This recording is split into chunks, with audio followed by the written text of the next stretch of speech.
Dalam nama Bapa dan Putra dan Roh Kudus. Amin. Amin. Waktu pengajaran kami persilakan Romo Kokoh. Terima kasih. Ya, Bu Jenny, yang terkasih, nama saya bukan Romo Kokoh. Saya Romo Handoko. Oh, Romo Handoko. Ya, maaf ya. Panggilannya Muhan, singkatan dari Romo Handoko, Muhan. Oh iya, maaf Romo. Namanya bukan Darminto. Kalau di Darminto disingkat Modar. Ya. Jadi saya Muhan. Ya, kita akan bersama-sama mendengarkan bacaan dari 2 Tesalonika. Bisa ditampilkan di layar? Tadi saya sudah minta.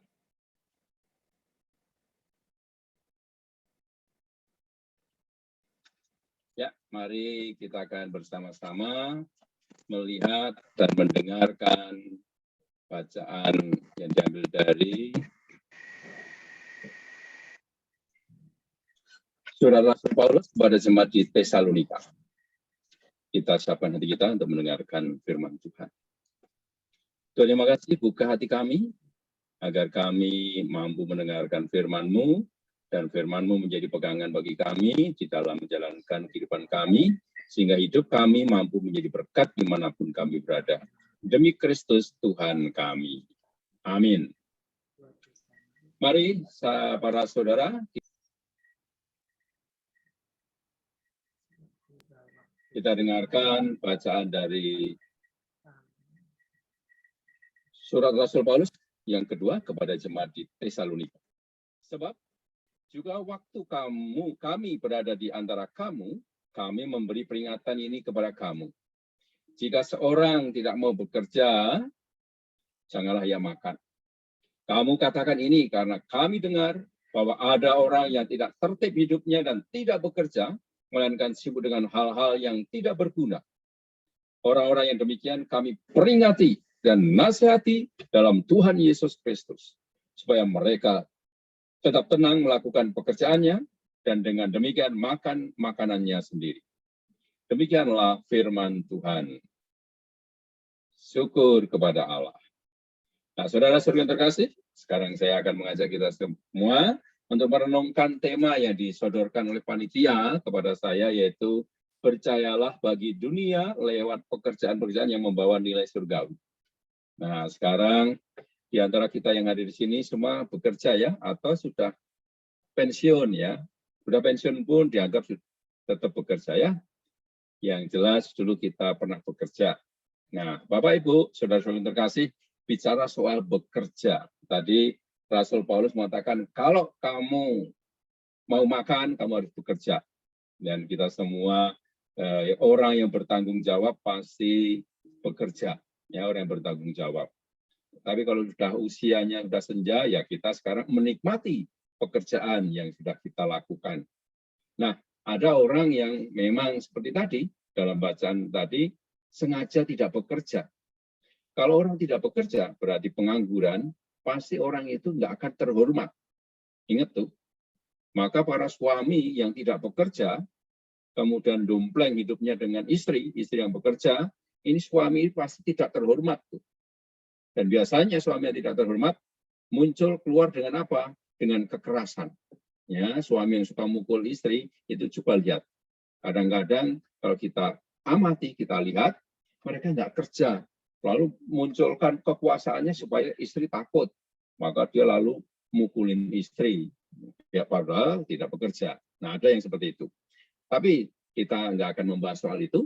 Yang kita bahas sekarang adalah apa? Bahwa kita diajak untuk bercahaya kepada dunia.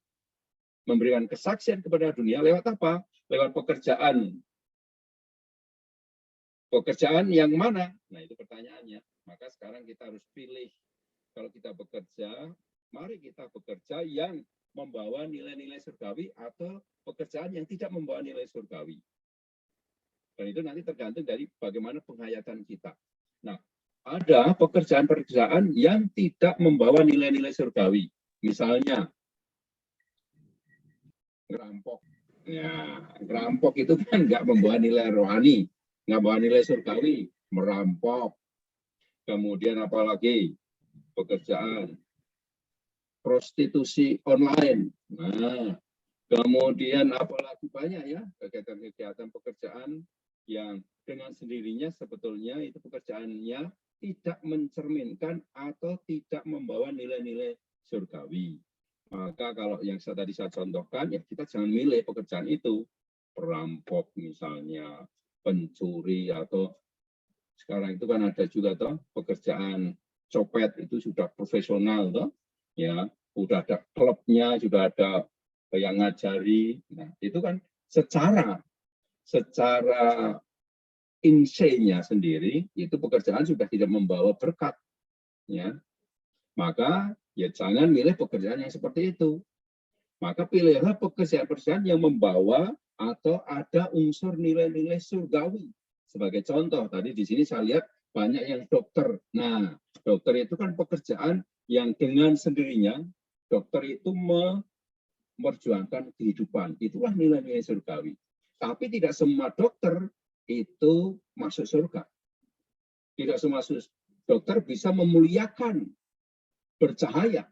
Karena kasus baru-baru kan ada di daerah Sumatera atau di Palembang ya, ada dokter kandungan yang menyalahgunakan, kemudian dia melakukan pelecehan seksual. Dia dokter kandungan, tapi melakukan pelecehan seksual. Menyalahgunakan pekerjaannya yang seharusnya sudah menjadi berkat. Contoh lagi, guru. Guru itu pekerjaannya kan luar biasa. Mendidik orang. Ya. Pekerjaannya apa? Membuat orang menjadi pinter, menjadi pandai. Dengan sendirinya, maka dikatakan guru itu pahlawan tanpa tanda jasa misalnya. Dengan sendirinya, pekerjaan itu membawa nilai-nilai surgawi. Tapi ada guru yang juga ternyata guru yang melecehkan muridnya atau menyalahgunakan, sehingga orang Jawa kalau ini, tapi di sini tadi banyak orang Medan ya, orang Batak banyak ya, ada Ibu Heni Tobing, kemudian siapa lagi tadi ya, banyak. Nah, orang Jawa guru itu istilahnya apa? Digugu dan ditiru. Guru digugu dan ditiru. Orang yang menjadi teladan. Karena hidupnya guru itu luar biasa. Tapi sekarang banyak guru yang ternyata apa? Wagu dan saru. Wagu itu apa? Tanya orang Jawa, kalau ada di sini orang Jawa, guru, wagu dan saru. Nggak pas dan jorok. Nah, seringkali seperti itu. Nah, berarti apa? Ada dua hal yang menentukan apakah pekerjaan kita ini bisa bercahaya, bisa memancarkan kesaksian akan Allah, itu ada dua. Yang pertama, pilihlah jenis pekerjaan yang tepat, yang membawa nilai-nilai surgawi. Sebagai contoh, kami para imam, ini kan pekerjaan romo, itu kan pekerjaan yang sangat mulia, ya, sangat luar biasa. Tapi banyak romo yang ternyata dalam kesehariannya menjadi monster bagi umat. Ya, ada yang sakit hati dengan romonya loh. Mungkin yang hadir saat ini ada yang sakit hati sama romonya. Kalau ketemu romo itu saya tidak akan misah sama romo itu. Nah, padahal pekerjaan romo itu kan sangat luar biasa. Tetapi ada romo yang tidak menghayati, akhirnya bikin sakit hati umatnya. Kalau yang memimpin romo itu saya nggak mau datang. Ada yang begitu tuh? Ayo, ngaku ya. Ada yang sakit hati sama romo toh? Nah, itu berarti apa? Pekerjaannya membawa nilai surgawi, tapi yang menghayatinya tidak pas, tidak benar. Maka kalau dikatakan bercahayalah bagi dunia, bercahayalah bagi dunia, berarti kita menghayati pekerjaan kita dengan sebaik mungkin. Tapi pekerjaan itu harus apa? Harus kita pilih. Pekerjaan yang membawa nilai-nilai surgawi. Maka contohnya sekarang ini kita semua di sini berkumpul dalam love prayer atau praying family, ya. Nah, ini kan luar biasa ini, kita bekerja mendoakan, ya. Dari pilihan kita menjadi satu grup dalam kelompok grup doa. Itu kan luar biasa, nilai-nilai surgawi. Tapi ada yang menyalahgunakan, misalnya Ada yang di kelompok doa tapi kerjanya nyinyir mulutnya. Suka gosipin orang lain. Kalau ada yang tampil langsung mulutnya dan sebagainya. Maaf saja, ini berarti apa? Anda tidak bercahaya. Ya. Ada yang menyalahgunakan, sebetulnya pekerjaannya yang dia pilih itu pekerjaan yang luar biasa, tetapi disalahgunakan. Dan tidak usah jauh-jauh, pekerjaan yang luar biasa itu apa? Back to family. Misalnya, Anda sebagai bapak, itu kan pekerjaan. Papa sebagai suami. Nah, apakah ini pekerjaan sebagai papa, sebagai suami, itu juga yang membawa nilai-nilai surgawi. Maka Allah itu disebut Bapa karena kata Bapa itu mengandung nilai-nilai surgawi. Tapi banyak di antara kita yang gagal menjadi bapak yang baik. Justru ada suami, ada ayah, ada papa yang di rumah itu seperti monster. Seperti teroris. Ada loh. Anak istri takut. Maka ketika papa pulang, ketika suami pulang, istri dan anak-anak langsung bilang, awas, papa pulang. Papanya pulang kok dibilang awas. Apa bedanya dengan orang bilang, awas, anjing galak? Apa bedanya antara ayah dan anjing? Tidak ada bedanya. Seringkali kan terjadi begitu. Nah, pekerjaan sebagai mama, sebagai seorang ibu, seorang istri juga luar biasa. Kalau kita menghayati maknanya, wah, banyak ibu-ibu yang pasti langsung masuk surga loh. Banyak ibu-ibu yang pasti langsung masuk surga. Karena dari kata mother, dari kata ibu itu sudah dititipi oleh apa yang namanya rahim. Seorang wanita, seorang ibu itu dititipi rahim oleh Allah. Dan rahim itu fungsinya itu apa? Untuk menampakkan kerahiman Allah. Karena dari rahim itu adalah nggak usah jauh-jauh. Dia punya uangnya. Iya. Nggak mungkin di ya, uangnya siapa itu, Ibu? Ya. Nah, oke, saya lanjutkan. Nah, ibu itu punya rahim. Tapi berapa banyak ibu yang aborsi? Yang membunuh anaknya? Berapa banyak?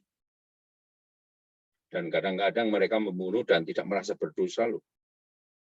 Tenang aja, itu berkali-kali aborsi, Katolik lagi.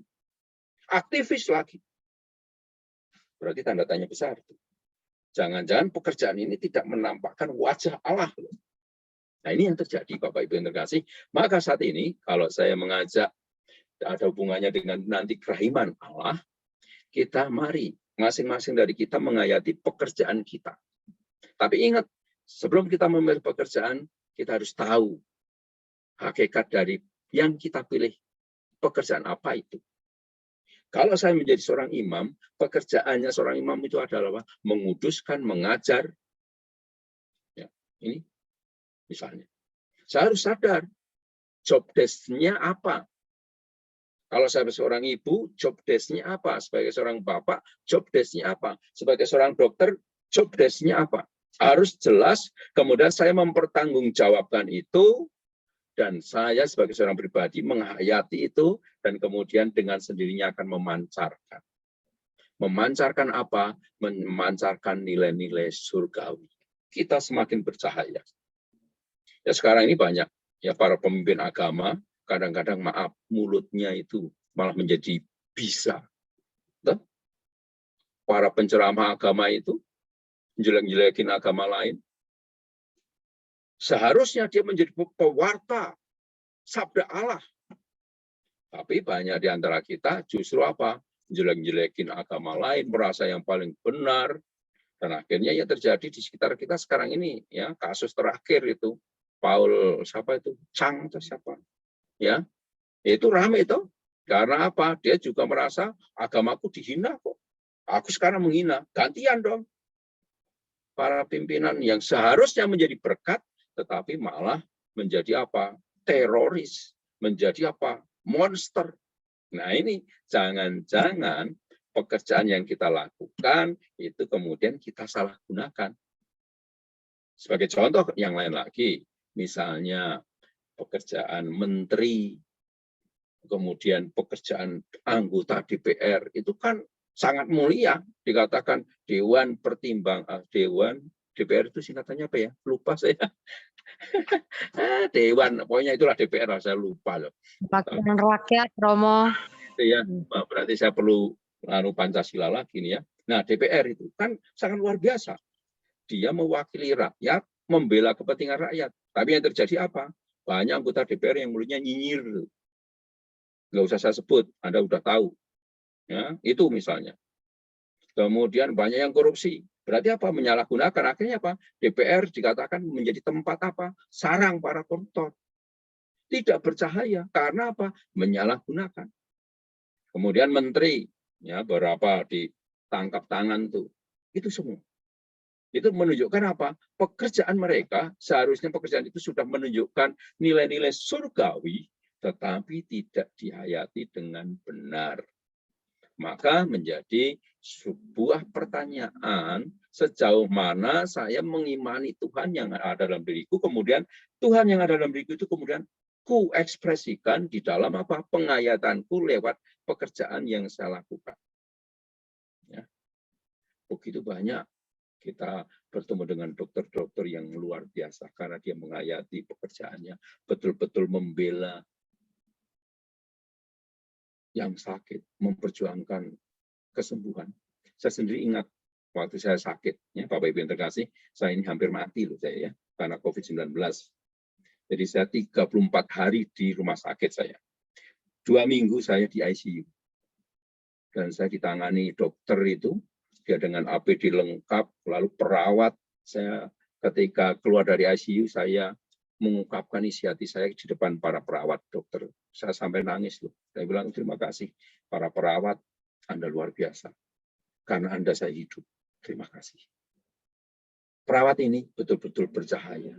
Karena lewat pengorbanannya, lewat nyawanya, dia pertaruhkan untuk apa? Membela nyawa saya. Para dokter juga sama. Dan ini menjadi apa? Kekuatan yang luar biasa, Bapak Ibu terkasih. Maka kalau ada orang yang menghayati pekerjaannya, kemudian dia itu bisa memancarkan cahaya, ini akan menjadi apa? Wajah kerahiman Allah muncul. Sehingga apa yang kita doakan dalam ya novena kerahiman ini betul-betul terjadi. Ya. Jangan sampai kita itu rajin mendoakan kerahiman ilahi, tapi kita nggak menampakkan wajah kerahiman ilahi itu sendiri. Misalnya di kelompok kita, saling bentrok, gara-gara apa? Namaku nggak disebut, karena saya nyumbang, nggak disebut namanya, sakit hati. Ini tidak wajah kerahiman ini. Ya, tapi ingin, populer lewat sumbangan. Sebut loh, saya nyumbang 1 juta. Ingat tuh, 1 juta. Nyumbang 1 juta aja berulang kali disebut namanya. Kalau enggak, tersinggung. Nah, berarti apa? Ada something wrong tuh. Nah, saudara-saudara terkasih, ini contoh-contoh konkret di mana kita ini banyak di antara kita yang belum mampu menghayati pekerjaan kita. Padahal pekerjaan kita ini adalah sarana untuk kita bisa memuliakan Allah. Sarana untuk memuliakan Allah. Maka mari, saudara-saudara terkasih, pada kesempatan ini saya berterima kasih untuk Anda ya, yang hadir saat ini, yang sudah menunjukkan wajah kerahiman Allah di dalam kehidupan Anda. Ya, entah Anda sebagai pekerjaan yang menyambung hidup, berarti apa? Yang menghasilkan duit, yang menjadi tempat Anda untuk menghidupi keluarga, pekerjaan itu. Kalau Anda sudah melakukan itu sebagai seorang guru, sebagai seorang pegawai negeri, dan sebagainya, nah apakah ini sudah dihayati betul-betul? Bagian saya untuk mengekspresikan bahwa saya adalah orang yang punya Tuhan. Sehingga apa yang terjadi, saya betul-betul bekerja itu di situ juga ekspresi diri saya muncul. Jangan sekedar bekerja karena mencari duit. Itu beda loh. Mentalitas orang yang kerjanya sekedar mencari duit. Kalau tadi Paulus mengatakan kamu harus bekerja supaya makan, itu menekankan jangan kita nganggur. Ya. Karena menganggur itu, tadi seperti saya katakan, orang yang nganggur itu berarti kan orang yang tidak bertanggung jawab sebetulnya. Ya. Nah, apapun itu pekerjaannya, tapi kalau dikerjakan dengan bertanggung jawab akan menjadi berkat. Ya. Saya ingat ketika saya nyepi di Rawaseneng, ya, saya ketemu dengan satu bapak, Pak Bon, ya, tukang kebun. Kerjanya dia luar biasa. Pagi, ya, jam 7 dia udah datang. Nanti dia pulang paling terakhir. Luar biasa pekerjaan itu. Ini bukan pekerjaan yang hina, tapi dengan kesetiaannya saya bisa melihat memancarkan kesetiaan orang itu. Pekerjaan yang sangat luar biasa. Jadi Bapak Ibu Saudara yang terkasih, saya pribadi melihat orang bukan soal apakah dia itu pimpinan perusahaan, apakah dia itu hanya office boy, saya nggak melihat itu. Tapi bagaimana orang itu menghayati pekerjaan. Itu yang jauh lebih penting. Tadi siang saya dapat WA sharing dari seseorang yang mengatakan begini, Mo, atasan saya itu kalau marah kasar sekali. Kami dianggap orang bodoh dan omongannya itu, waduh. Tapi Romo, ini catatannya, tapi Romo, dia itu seorang penginjil, pewarta. Dan kalau dia mewartakan itu, waduh, Budi ngomongnya halus sekali loh.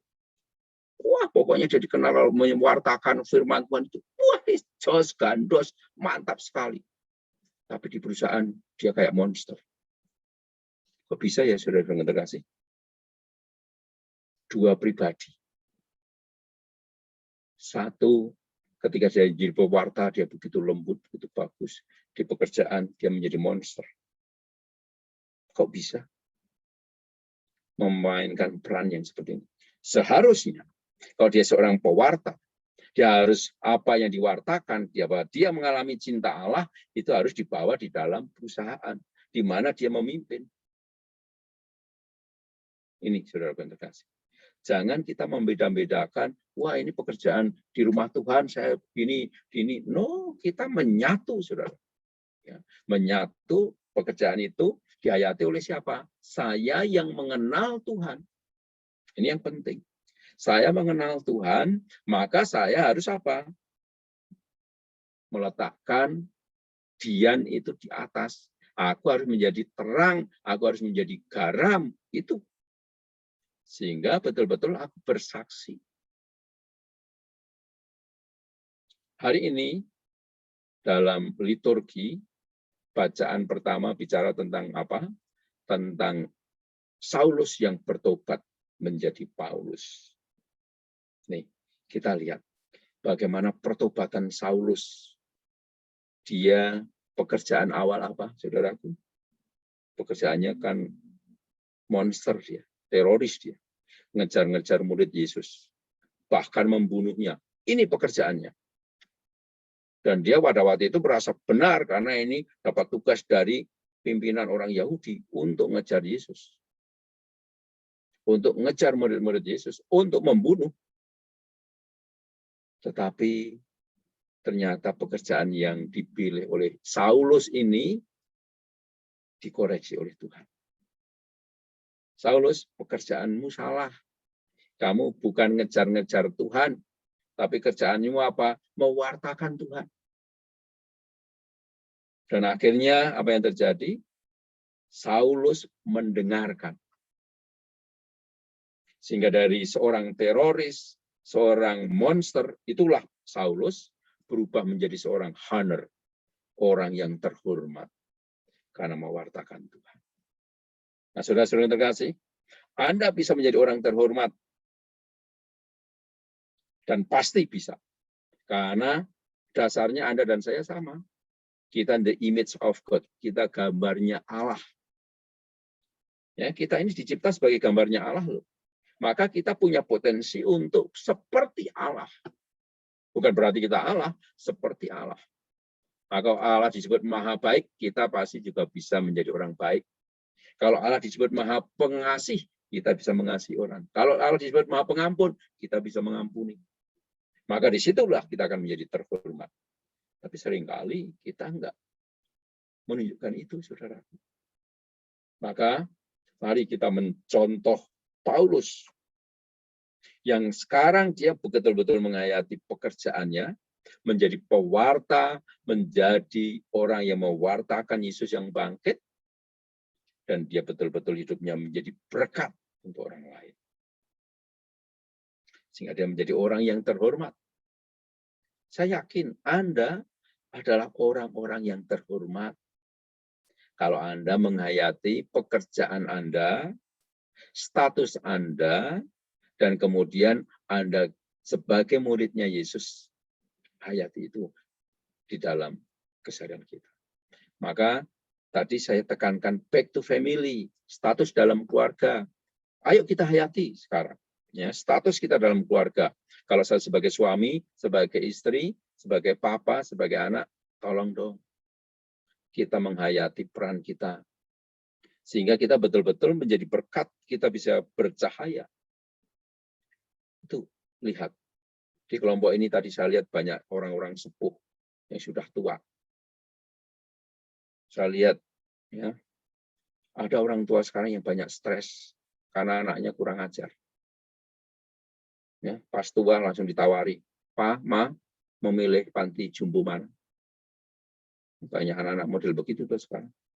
Orang tuanya masih sadar, masih sehat, diajak ke notaris loh. Papa, Mama, ke notaris. Untuk apa? Bagi waris, biar jelas. Anak zaman sekarang. Ini, maka banyak orang-orang tua ini sekarang yang stres loh. Nah, sebagai anak, apakah saya bisa menjadi anak yang betul-betul membuat orang tua itu nyaman, di hari tuanya happy? Ini penting. Itu dalam status kita sebagai anggota keluarga. Lalu, kalau kita memilih pekerjaan, nah itu pekerjaan yang kita pilih, yang kita lakukan sekarang, apakah betul-betul bisa menjadi berkat bagi banyak orang? Ini juga, tema ini mengajak saya untuk berefleksi. Saya sebagai seorang imam, apakah saya juga bisa menjadi berkat nggak hidup saya untuk orang lain? Saya mewartakan Yesus, saya memimpin Ekaristi, berbagi tubuh dan darah Kristus, saya menyantap itu, tapi apakah saya semakin seperti Yesus? Kumis dan jenggotnya sudah agak mirip lah, ya, kumis dan jenggotnya. Tetapi pola kata-kata dan perbuatannya, apakah saya mencerminkan bahwa saya ini muridnya Tuhan? Menjadi pewarta yang membuat orang kemudian merasa, ya, aku kalau dekat Romo itu seperti, waduh, merasa dekat sama angel. Atau malah bilang, saya kalau dekat sama Romo itu, wah, angel. Angel dan angel tulisannya sama. Orang Jawa bilang angel itu berarti sulit. Orang Inggris bilang angel berarti malaikat. Ya, seringkali kita justru memilih menjadi orang angel, orang yang susah. Nah, inilah yang ingin saya katakan. Terima kasih Anda sudah membentuk satu ya grup family prayer atau apa tadi, life family life prayer atau love prayer. Ini luar biasa. Dengan judulnya saja itu sudah luar biasa. Judulnya saja sudah luar biasa. Ya, doa yang penuh cinta ya, untuk keluarga. Nah, apakah itu kemudian ya love praying family ya? Terima kasih Paula Lin Yanti ya. Love praying family. Nah, itu luar biasa tuh. Dari judulnya aja sudah menunjukkan itu. Apakah itu kemudian juga dipenuhi dengan cinta? Apakah kita juga penuh dengan apa? Saling mengampuni dan saling sacrifice, berkorban. Sehingga grup kita ini, kelompok kita ini, betul-betul orang yang hadir di dalam kelompok ini, di dalam family ini, aku merasakan cinta Tuhan. Kalau itu terjadi, maka judulnya tema hari ini, bercahayalah bagi dunia. Anda sudah melakukan. Anda sudah menjadi berkat. Dan semoga betul-betul dengan novena kerahiman, Anda menampakkan wajah kerahiman Allah. Kalau Yesus dikatakan, Yesus itu menampakkan wajah kerahiman Bapa dengan sempurna. Kita adalah pengikut Yesus. Semoga kita juga menampakkan wajah kerahiman sekurang-kurangnya di dalam keluarga kita masing-masing. Ya, sehingga nanti suatu saat suami Anda akan mengatakan, istriku, terima kasih. Engkau sudah menjadi pendampingku selama 25 tahun, terima kasih. Nah, kalau suami ada yang mengungkapkan gitu, berarti Anda istri yang luar biasa. Tapi kalau udah 25 tahun lalu suami nggak pernah ngomong gitu, jangan-jangan Anda bukan istri yang luar biasa, tapi istri yang biasa di luar. Ini jangan-jangan. Nah, apakah nanti juga Anda, para suami, suatu saat istri Anda akan mengatakan, Pak, terima kasih. Aku boleh mendampingi kamu, saya boleh punya anak bersamamu, saya bangga. Nah, kalau begitu, suami, mantap kau. Nah,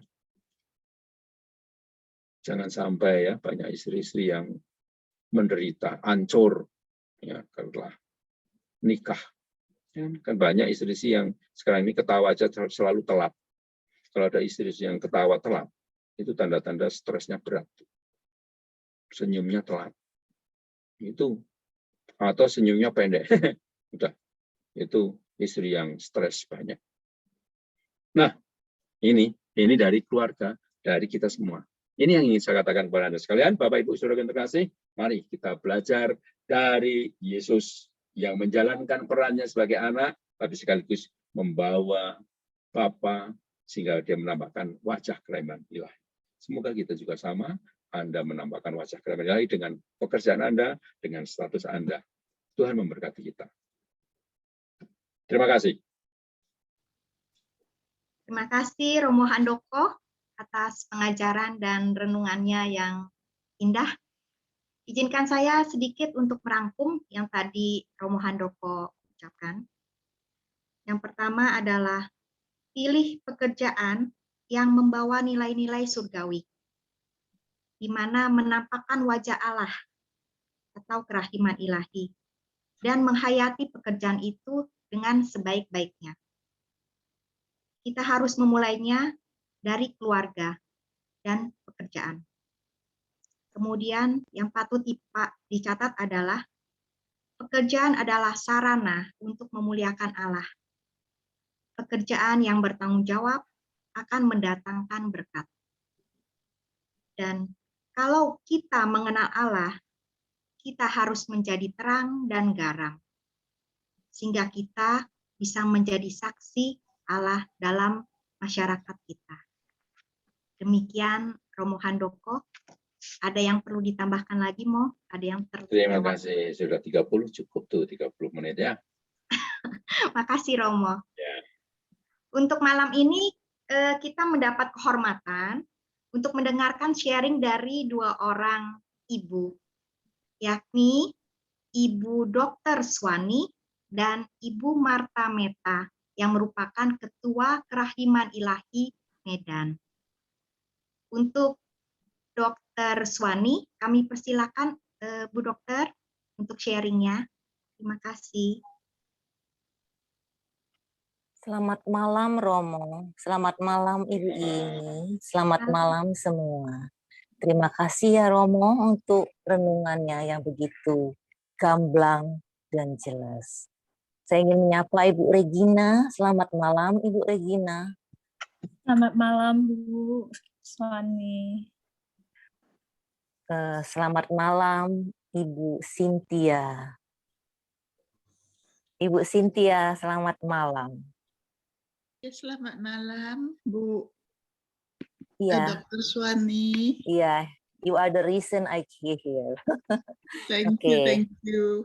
Ya, sebelum memulai saya mohon maaf karena video saya, kalau saya menghidupkan video itu akan suara saya mungkin agak jelas karena internetnya itu. Boleh ya Bu ya? Kalau videonya itu saya hidupkan barangkali internetnya itu menjadi kurang kuat atau kurang lancar begini. Boleh ya Bu? Tidak apa-apa Dokter Swani. Boleh ya? Ya. Pertama-tama saya mohon izin ya kepada Ibu Tim untuk memperkenalkan diri saya dulu. Nama saya Suwani, profesi saya adalah dokter dan dosen. Saya tinggal di kota Palembang, dari paroki Santo Fransiskus de Sales. Saya ingin share bagaimana saya mengenal kerahiman ilahi dari awal. Bagaimana perkembangan dan perjalanan ini. Saya mencoba menjadi singkat. Ini akan kilas balik sekilas mengenai perjalanan hidup saya. Tahun 1990 itu saya di Palembang. Saya diberi oleh teman saya doa koronka. Doa koronka dalam bahasa Inggris 1990. Yang memberinya adalah seorang aktivis, Bapak Yanto Arifin. Itu dia bilang, doa ini bagus, dan temannya memberikan. Saya senang dengan doa itu. Dan kami berdua dengan temanku, Kimi, mungkin dia hadir di sini, dan kami memfotokopi doa itu dan kami vinil, karena takut rusak, karena hanya dalam bentuk kertas. Dan saya menyanyikan lagu itu, doa itu dinyanyikan. Dan sampai sekarang masih begitu senang saya mendengarnya itu.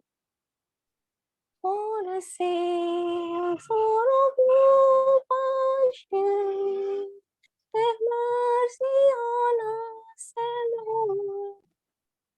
For the sins of your passion, have mercy on us and Lord. Itu saya nyanyikan terus tanpa mengerti ini doa apa, ini apa divine mercy, apa ini Santa Faustina. Boro-boro mengerti, saya sendiri juga belum Katolik. Saya belum Katolik, belum dibaptis. Dan itu ada joy, ada pure joy. Seperti itu first love. Ketika itu cinta pertama. Kita semua pernah mengalami cinta pertama. When we are young, pure, innocent, and imperfect. Cinta ya cinta, tidak tahu. Just love, love. Dan saya merasakan tiap kali mendaraskan, menyanyikan lagu itu dalam doa itu, tanpa mengerti artinya. Apa artinya? Tidak ngerti. Tapi itu merasakan satu joy, satu cinta. Dan saya baru sadar bahwa inilah, saya merasa bahwa saya itu jatuh cinta yang deep, pada sesuatu yang abstrak, dan jatuh cintanya pada koronka. Ini abstrak, karena itu doa, tapi juga cinta pada Tuhan, itu tidak bisa dijelaskan. Dan lama kemudian, saya tahu bahwa inilah cinta Allah, kerahimannya begitu besar. Dia telah mencintai saya dulu, bahkan sebelum saya ada. Cintanya itu, dan saya tidak mengerti, tapi itu my pure love of Him. Just love. Dan kemudian dengan berjalannya waktu, saya selalu dapat terjemahan dalam bahasa Indonesia dan lainnya. Dalam kurun waktu 1,5 tahun, jadi antara tahun 1991 sampai tahun 1992, saya diajak dan ikut masuk dalam persekutuan doa karismatik. Suatu hari, persekutuan doa karismatik mengadakan KKR.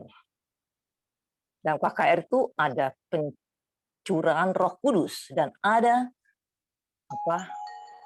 bahasa roh misalnya.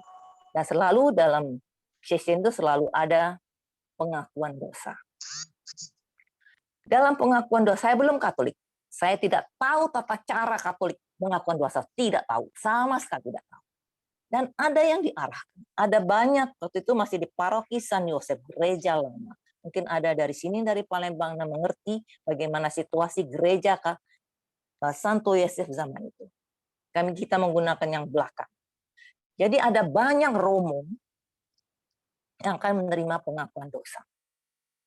Dan saya diarahkan oleh seorang suster untuk mengaku dosa pada seorang Romo. Saya tidak tahu Romo itu siapa. Dan kemudian kemudian kelak saya baru mengerti bahwa Romo itu sebenarnya seorang yang suci. Romo Rolf Reichenbach SSCC, yang makamnya ada di Batam, yang saya masih utuh. Nah, saya tidak tahu bagaimana pengakuan dosa, tata cara, tidak tahu, Katolik belum. Oke, saya masuk. Terus saya masih ingat, ruangan itu ada ruangan gudang. Jadi ada lemari, ruangan itu gelap dan pengap. Romonya kecil, wajahnya teduh, orang Belanda, bule. Dia duduk, dan saya berlutut. Saya mengatakan terus terang, Pastor, saya belum Katolik. Saya tidak tahu tata cara mengaku dosa. Tapi saya akan mengakukan semua dosa saya. Saya tidak tahu bahwa harus mengakukan ya ada ini, tapi saya akan mengaku dosa. Dan saya bicara, semuanya keluar begitu saja. Dan anehnya, ketika saya berbicara, tiba-tiba ruangan yang gelap dan pengap itu menjadi terang. Begitu terang. Dan ubun-ubun saya terasa begitu hangat. Saya ingin membuka mata, ingin melihat pastor itu. Tidak bisa. Dan air mata saya bercucuran. Ubun-ubun saya terasa panas. Suatu perasaan hangat. Hangat bukan panas, itu perasaan hangat yang dipeluk. Saya tidak bisa melukiskan dengan kata-kata. Perasaan hangat dipeluk, disayangi, dipeluk, dicintai, diterima, dan begitu nyaman. Bukan panas yang membakar, demam itu bukan. Tapi suatu panas yang so softly, so warm, hot, yang tidak bisa dilukiskan. Dan air mata tidak bisa buka mata, betul-betul tidak bisa buka mata. Dan saya bisa mendengar dari pastor tuh bilang, saya satu kata, Allah Bapa, terimalah anakmu yang hilang ini. Terimalah kembali jiwa ini, jiwa anak ini, yang tidak pernah menaruh iri dan dendam pada sesama. Saya juga buka mata. Baru bisa buka mata. Terima kasih, Pastor. Dia tidak memberikan apa dengan ini saya dengan kuasa gereja begini penendasi, tidak. Karena saya belum Katolik, saya tidak ngerti. Saya keluar, tenang-tenang aja. Dan di sini saya mengerti bahwa Tuhan itu memberikan kasih yang hangat. Pelukan Tuhan itu luar biasa. Kerahimannya itu beyond our comprehension, speechless. Begitu hangat dia memeluk, seperti ibu, lebih hangat dari ibu. Kemudian miracle ketiga. Tahun 2001, di end of 2001, pastor paroki saya, Romo Frido Mulyo SCY, saya ingat tanggalnya 11 Desember 2001. Dia memanggil saya itu selalu ikut misa pagi meskipun belum Katolik. Dan dia bilang, Ibu, maukah kamu dibaptis? Tanggal 21 Desember ada baptisan dewasa. Aduh, Romo, bener? Saya ini tidak ikut katekumen. Saya tidak ikut pelajaran agama. Kan kalau pelajaran mau masuk Katolik itu susah banget. Ada dikit setahun ikut pelajaran agama. Tidak apa-apa. Kalau seorang memutuskan untuk secara dewasa memilih agama Katolik, memilih suatu agama, saya yakin dia tidak akan berubah lagi. Saya gemetar sekali. Rasanya, aduh, ketika Romo katakan, moga kamu dibaptis. saya merasa Tuhan melamar saya. Saya takjub. Saya takjub dengan kerahiman akan kasih. Begitu sederhana. Dan Tuhan tuh begitu kreatif. Jika ia berkenan, aduh, gak bisa dikatakan dengan kata-kata. Itu begitu sederhana, terjadi begitu saja. Nah, situ saya belajar bahwa Tuhan itu sederhana. Begitu sederhananya, begitu sederhana tarikan nafas. Itu hangatnya, seperti sinar matahari yang merembet masuk. Dan begitu lembut, seperti salju yang turun pelan-pelan. Seperti embun yang jatuh di dedaunan. Tapi juga dia maha kuasa, masa dahsyat. Yang membuat kita gemetar akan kemahakuasaan. The thunderstorm, the volcano, atau badai, atau gelombang laut. Enggak apa yang bisa kita katakan, hanya tertunduk. Love, Lord, have mercy. Dia saya jadi Katolik. Katolik tanpa kata komen, belajar. Beruntung dapat bimbingan Pastor Rohani, Romo Frido membimbing saya, dan saya mendapat Romo yang membimbing saya dalam mistagogi. Itu Romo Haryoto Esi. Nah, itu pengakuan. Situ saya belajar. Belajar benar-benar belajar. Dan juga Skotan. Saya menghabiskan semua buku Skotan. Belajar baca kitab suci tamat. Dan kemudian semua doa, semua itu. Mulai ikut gereja segala macam. Oke. Dan kemudian, tapi masih tetap berdoa. Dan kemudian baru pelan-pelan mengerti apa ini kerahiman ilahi, apa ini devosa. Kemudian secara resmi 2010 atau 2015 di paroki kami ada mendirikan kelompok devosi kerahiman ilahi. Nah, situ belajar intens mengenai kerahiman ilahi, koronka, dan sebagainya. Sampai hari ini juga masih belajar. Belajar membaca Santa Faustina. Halaman nomor per nomor. Tidak mengerti, tapi tidak apa. Baca-baca terus. Dan kemudian yang berjalannya waktu, ini mulai masuk dalam, aktif dalam segala macam terlibat aktif sebagai apa? Devosan kerahiman ilahi. So, dalam pandemi ini, kita tidak pernah lagi bisa bertemu, doa bersama, pertemuan, atau lintas paroki maupun lintas pertemuan itu tidak bisa. Oke, tapi kita nge-Zoom. Dalam Zoom, ini ada terlibat, dan saya juga terlibat, mulai dari awal pertengahan 2019, itu diajak dari Bu Nurwati, terima kasih Bu Nurwati, dan Romo Harnasa, dan itu dibentuk semacam panitia atau semacam petugas untuk secara rutin mengadakan pertemuan Zoom dengan KKI Kapal, Keuskupan Agung Palembang. Nah, saya terlibat. Di sana dapat renungan, dapat saya belajar begitu. Dan sini dalam itu digembleng supaya ada suatu dalam suatu Zoom, dalam ini dalam petugas, dalam doa sebagai ini ada suatu dituntut suatu atau performa yang perfect. Perfect bagus memang. Semua di perfect. Semua waktu, time, semua itu. Jadi hardware, software itu harus perfect. Jadi kita selalu belajar resik, kita selalu ulang.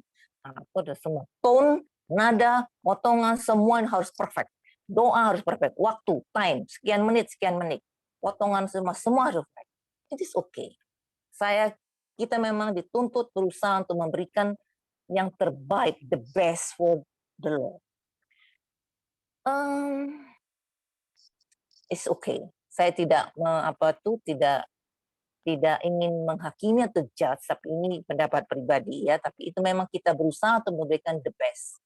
Dan kemudian memang sukses dan juga dengan ini banyak ini itu sebagai dan itu kita berterus-terus. Dan kemudian itu berlangsung terus dan kemudian berhenti pada Desember the end. Kita punya 2 itu yang selalu itu ada Lectio Divina di Jalan Kerahiman. Kemudian awal bulan itu berhenti sebentar dan kemudian barusan kemarin itu mulai lagi kita ada novena Tuhan. Dan sepanjang pandemi ini karena saya tidak bisa bekerja sebagai dosen, maka itu saya harus mengerjakannya work from home. Dan itu yang yang tools yang paling banyak itu ya pakai Zoom. Lama-lama saya mengalami kelelahan. Kelelahan dalam Zoom. Capek. Apalagi sudah selesai, barusan selesai ini novena dan pesta kerahiman. Itu capek banget. Rasa banget capek karena petugas dan juga memang terlibat secara aktif. Dan capek. Dan juga dalam ini dalam pergumulan ini panjang tahun mulai dari 1990 ketika saya my first love Koronka dan mulai feeling love for God itu perlahan-lahan up and down. Perlahan-lahan saya berdoa dengan ada suatu struktur, ada sesuatu batasan, ada suatu tembok yang begini. Ini katanya begini. Ini aturannya begini. Mulai ada masuk rasionalisasi, ada masuk ide, ada gambar. Oh ini tidak boleh. Oh ini begini. Ini seharusnya begini. Ini begini. Ini begini. Lama-lama saya merasa suatu kering. Saya memang berdoa. Saya memang kelihatannya is okay. Tapi api cinta pertama kami, my first love, itu kayaknya kok padam. Saya mengejar suatu perfeksionis, perfect dalam nada, perfect dalam sikap, perfect dalam renungan, perfect dalam even, perfect dalam note, dalam melakukan. Tidak boleh salah. Dan God is really, tapi saya mengatakan bahwa ada suatu kerinduan bahwa I'm back to my first love. It was I was young, pure, innocent, imperfect. Begitu saya mencintai Allah seperti anak kecil, sepenuhnya tergantung Dia. Pure, sederhana, dan Allah itu sederhana. Ia hadir dalam segala peristiwa begitu sederhana. Kadang-kadang ada orang memberikan saksian. Saya melihat Yesus dalam mimpi saya. Yesus mengacungkan jari. Yesus memberi saya petunjuk. Gini-gini. Saya tidak pernah mengalami. Tapi saya mengalami dipeluk oleh Tuhan. Saya mengalami cinta Dia. Ketika ibu saya meninggal, saya bilang, Tuhan, saya kehilangan semuanya. Hanya Engkau yang saya punya. Izinkan saya, ibu saya memeluk saya, dan Engkau memeluk saya. Tuhan izinkan. Selama 40 hari, selalu ada bau harum mawar datang, memeluk saya. Saya doa koronka. Itu doa koronka yang betul-betul 24 jam kali, ada 10 kali, 15 kali. Itu saya merasa dipeluk. Bau harum mawar itu luar biasa. Saya belum Katolik waktu itu. Karena meninggal itu saya belum Katolik. Dan lama-lama yang berjalan waktu, my first love itu menjadi agak teredam dengan rasionalisasi, dengan ada suatu ketakutan, suatu merasa saya tidak layak, tidak pantas. Kan ada suatu batasan, ada suatu struktur yang dibangun. Entah mungkin juga saya salah, satu bangun bahwa saya tidak layak dan pantas untuk membenamkan diri dalam kerahiman. Dan kemarin Romo Joni bisa mengatakan jangan takut menerima kerahiman ilahi. Dan itu true. This is true. It's very true. Dan kemudian saya mendapatkan ini apa? Link Zoom dari Love Praying Family. Saya tidak tahu Ibu apa ini. Tapi saya melihat ini renungan sharing iman dari Ibu Cynthia Leona. Ibu Cynthia saya kenal. She's my darling. Saya itu inspirator. Karena dia saya masuk di sini. Jujur. Betul. Karena Ibu Cynthia saya masuk sini. Saya tidak tahu ini grup doa apa. Saya pikir doa biasa. Novena, kami sudah novena. Kenapa diulang lagi ya? Sudah tidak apa-apa. Saya sudah bolong pertama. Saya masuk ke penuh ketua. Ketika masuk itu, saya kaget. Kaget karena apa ya saya mengatakan? Begitu membumi, begitu sederhana. Dan begitu menyentuh saya, begitu tulus. Itu doa yang keluar dari hati. Ada ibu yang begitu lembut suara. Ada ibu yang sudah sepuh dengan suaranya yang gagap, terputus-putus. Dan juga e-flyernya tidak bling-bling ya, tidak gemerlap, tidak penuh dengan emoji segala macam. Dan juga PowerPoint-nya juga sederhana. Romo-romo yang memberikan tidak juga memberikan PowerPoint yang hebat. Dan juga begitu banyak jeda dan ada yang ketidaksempurnaan. Tapi situ saya mengalir dan kembali lagi my first love. Saya sharing kepada Ibu Regina bahwa saya menemukan kembali ketulusan. Cinta pertama saya itu kembali.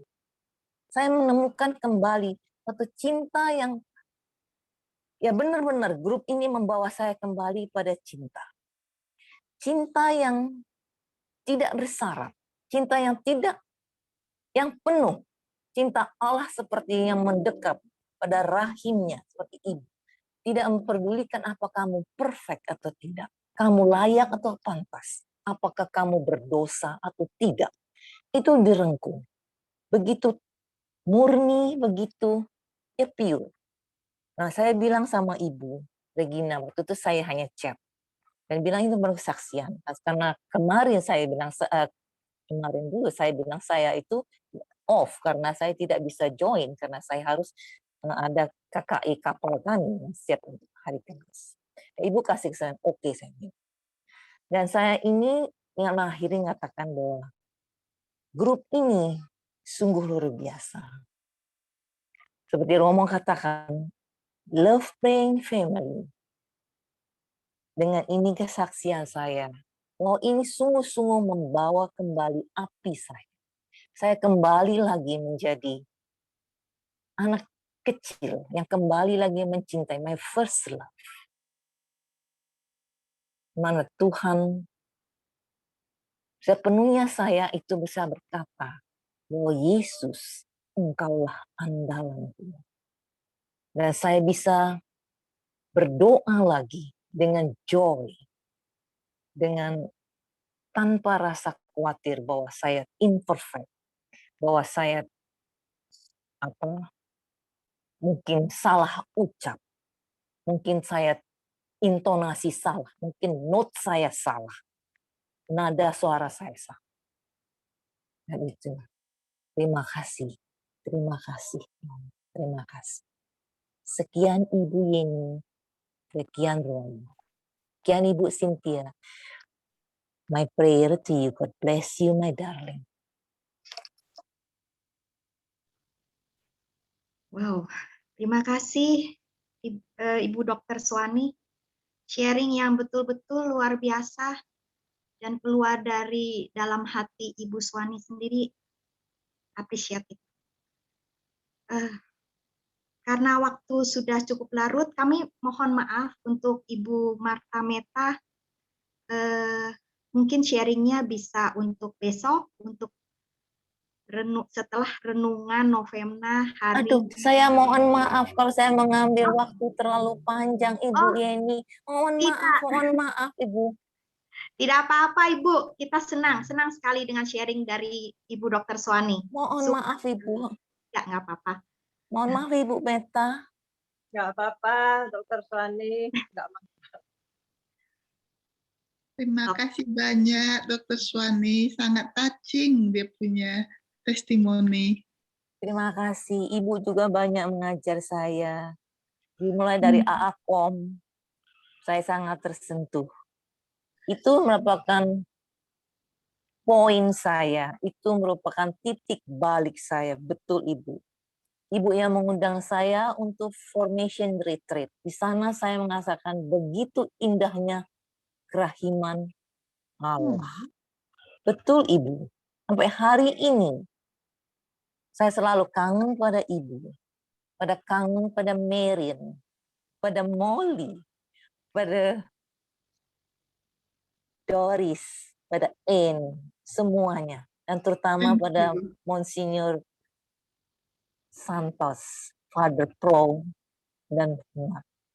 They're always in my heart.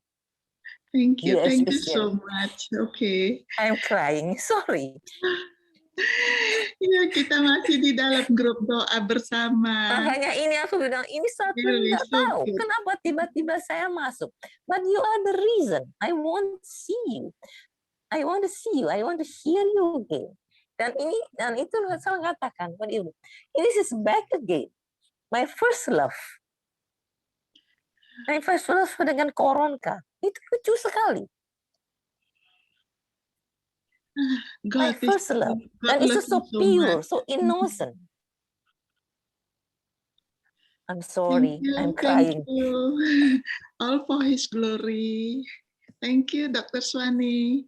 You're welcome. Glory to the Lord. Yes. Sekali lagi terima kasih untuk Dr. Suwani. Terima kasih pula untuk Romo Handoko yang sudah mengisi pengajaran dan renungan pada malam hari ini. Dan untuk sahabat semua, sampai jumpa untuk novena hari ke-6 besok ya.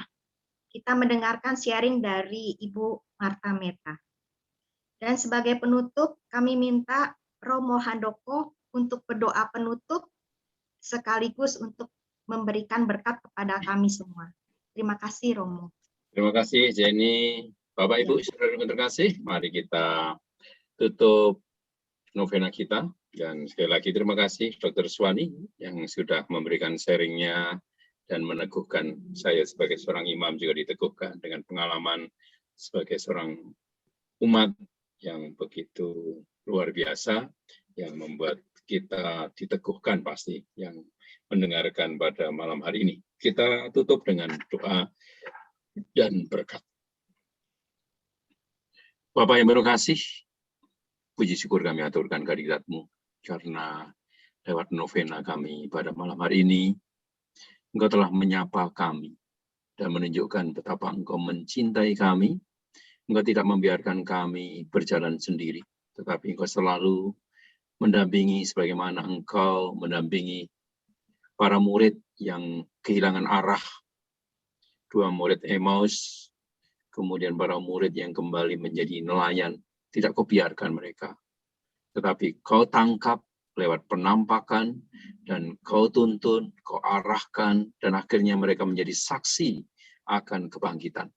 Semoga kami juga mampu menjadi saksi-Mu di dalam kehidupan kami, terlebih untuk memancarkan kerahiman ilahi yang kami alami, sehingga semakin banyak orang juga merasakan bahwa Engkau hadir, cinta-Mu menyertai kami, dan cinta-Mu mendampingi kami. Terima kasih untuk pengalaman kami pada malam hari ini, dan kami mohon berkat-Mu untuk setiap pribadi yang hadir saat ini, agar mereka juga selalu Kau dampingi, Kau sertai, sehingga mereka juga merasakan betapa Engkau mencintai kami. Tuhan, terima kasih untuk semuanya, dan kami menjadi ingat apa yang Kau sabdakan kepada kami, Karena Engkau begitu mencintai kami, maka Engkau mengutus putra-Mu Yesus untuk kami. Bukan untuk menghakimi, tetapi untuk menyelamatkan. Dan Engkau ingin kami semua selamat. Maka kami serahkan sepenuhnya kami semua Tuhan, dan turunkanlah berkat-Mu untuk kami setiap pribadi, dengan berkat-Mu yang melimpah, Bapa dan Putra dan Roh Kudus. Amin. Terima kasih Romo Handoko.